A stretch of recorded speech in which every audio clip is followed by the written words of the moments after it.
Welcome to this explainer. Today, we're diving into a remarkably powerful principle for navigating life's most complex uncertainties. If you've ever felt completely stuck, maybe paralyzed by circumstances you can't control, or a future you literally can't predict, then this is absolutely for you. We're looking at a framework designed to help folks, particularly those reconciling their faith with complex personal realities like same-sex attraction, find their footing. But the beauty of this framework is that it applies to literally anyone navigating the unknown. So today, we're zeroing in on one highly practical concept, Principle 2, which is simply titled Commit. It's the ultimate late-night question, right? What does the future hold? When we're faced with monumental life challenges, or maybe aspects of ourselves we just don't fully understand yet, looking down the road can fill us with fear, anxiety, and just deep confusion. Think about that paralyzing feeling of not knowing where you're going to be in 5 years, or honestly, even 5 months. The source material points out that when our reality seems completely different from what we expected our life to look like, when the blueprint gets thrown right out the window, it's incredibly easy to become overwhelmed by that vast, unknown stretch of the future. Because, let's be real, we rarely get to see the finish line from the starting block. The path ahead can sometimes feel like a winding, uncrossable river that totally stalls our spiritual progress.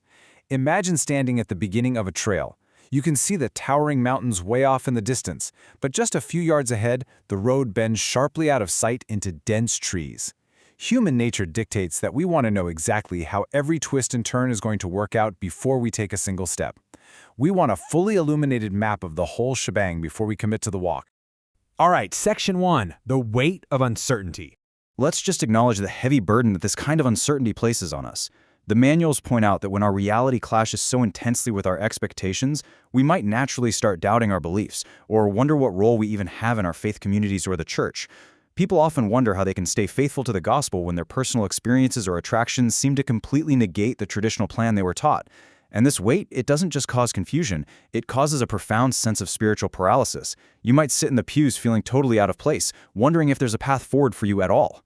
That sense of isolation can stop you dead in your tracks. Which brings us to Section 2, Principle 2, Commit. This is a crucial stepping stone on our journey of reconciliation and self-reliance. The manuals give us a very specific definition here. Commit to be faithful to the Lord and your covenants. Now notice what's missing there. Commitment does not mean having a perfect understanding of your entire future.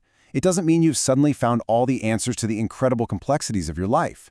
It simply means having a firm resolve to stay faithful to your sacred covenants today, regardless of what you can't totally wrap your head around right now. It's a decision rooted in the present, not a guarantee about the future. So instead of trying to solve the next 50 years of your life, the text urges us to just take the very next, relatively small step you feel prompted to make. Even if you can't see the ultimate destination, and even if that single step feels utterly insignificant in the grand scheme of things, action is required. We walk in faith line upon line.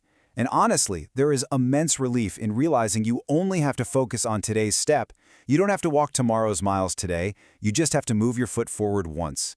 Moving right along to Section 3, Commitment versus Consecration. Okay, to relieve the pressure of feeling like you need to be perfect immediately, we have to make an absolutely vital distinction from the source material.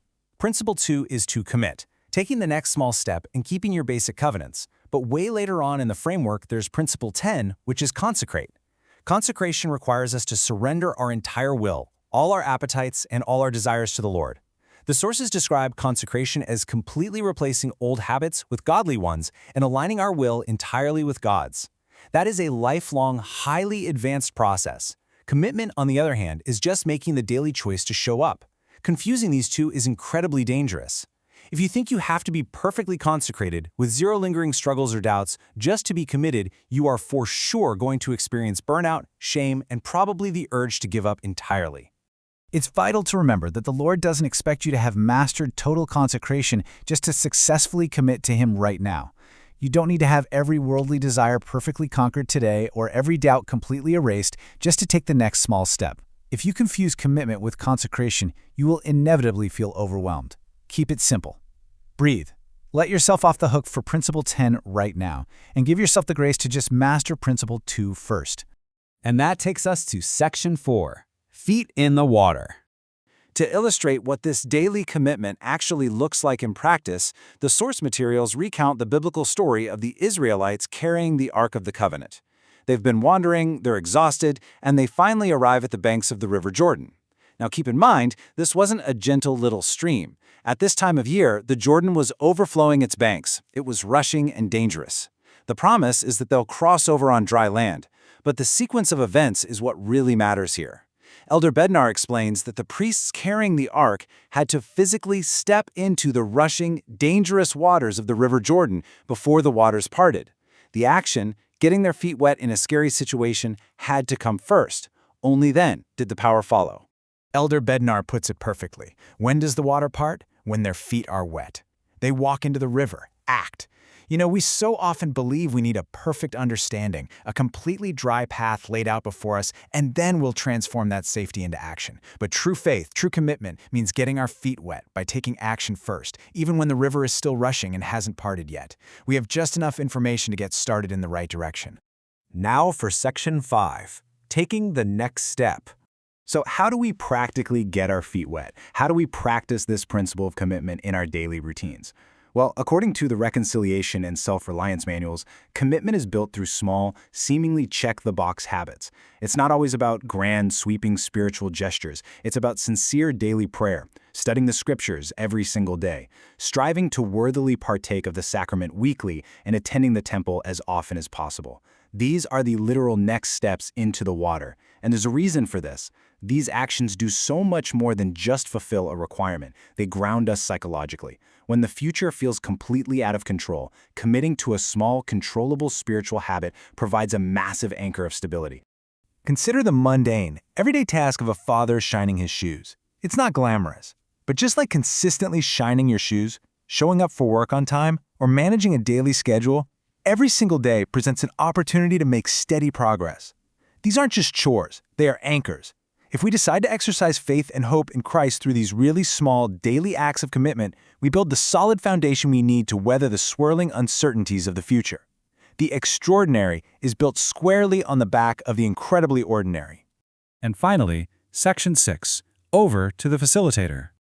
As we wrap up this explainer, it's time to shift from simply learning about commitment to actually discussing and applying it together in your group. I want to leave you with this provocative final thought, drawn straight from the heart of Principle 2. What is the very next small step you feel prompted to make today? Remember, you don't need to figure out the end of the journey. You definitely don't need to part the entire river right now. You just need to identify the next step. So ponder this question for a moment and think about how you might get your feet wet. To explore this together and dive into how we can support each other in taking those crucial steps, I'm now going to turn the time over to your facilitator.